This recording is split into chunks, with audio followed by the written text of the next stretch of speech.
Hey,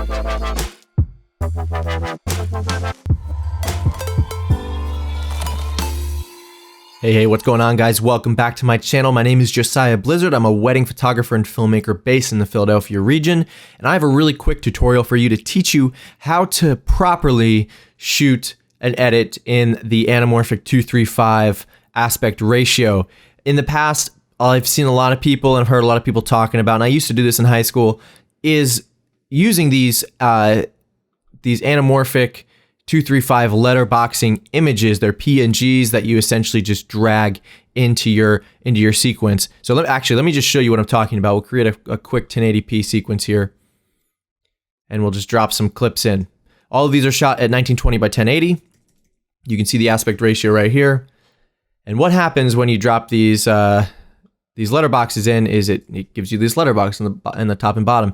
Why I don't think this is the best way is because you're just putting an image over top of your videos, and when you export, if you're compressing and then uploading to YouTube or Facebook or Instagram, and that's compressing your image even more, you know, this has the chance to blend these pixels together. This line here will not stay crisp, it will not stay sharp, and it will blend and bleed into your image, and it'll actually cause some pixelation and distortion, and it will just not look fresh. It won't look sharp. So what I like to do instead, and this is a lot easier as well, is you just create the actual aspect ratio within your sequence. So let's go down to sequence.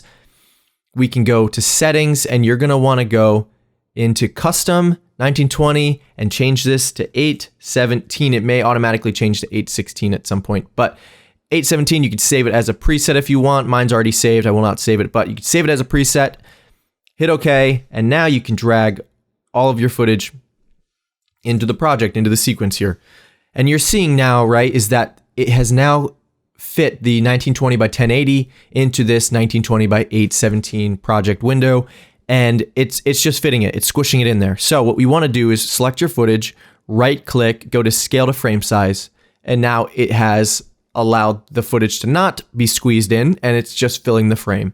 This isn't upping the resolution. This is just saying it's not going to be squeezed together and fit within the 1920 by 817 aspect ratio. So what you can now do is you can select your clip, you can go to effect controls, and you can start sliding it up and down. You have a little bit more control about what is in your frame now as well. I think all of these are going to be okay.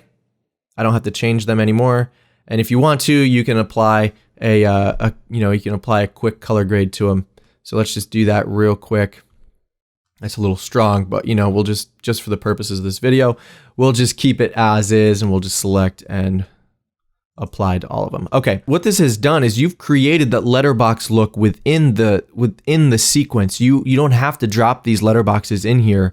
There's no point to that. No point to that. And if you did, they would look something like that, and you can fill the frame with them, and they'll just go away because you're already at the proper aspect ratio for these letterboxes to apply. If I drag this down even just a little bit, you should see it. You should see it show up. You see at the top there? We're right at that aspect ratio where it's gonna show up. So this is stupid. Throw those away, toss them in the trash can. They're dumb. And just start creating the widescreen cinematic 2:3:5 aspect ratio in Premiere itself. You will not get the distortion, you will not get the bleeding or the pixelation from any compression that's happening with the letterboxing over top. And that's it. Then you can go ahead, hit Command M, kick it out to wherever you want to kick it out to, and there you go. You have the final video. Let's go find that video. It's somewhere here. Bam.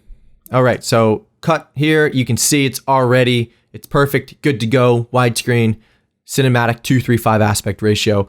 1920 by 817 or 816, either of those numbers work. This gives the illusion of all of your footage looking a little bit more cinematic than it actually is. It's just a little tip that I use to make my footage look even better. So that's the gist of it, guys. What do you think? Do you like the anamorphic cinematic 2:3:5 widescreen look, or would you prefer 1920 by 1080 at 16 by 9? Let me know in the comments below. If you haven't already, please subscribe to the channel, maybe hit that like button if you found this content valuable, and share with a friend or filmmaker who might find this helpful as well. Thanks again for watching, and I'll catch you guys in the next video.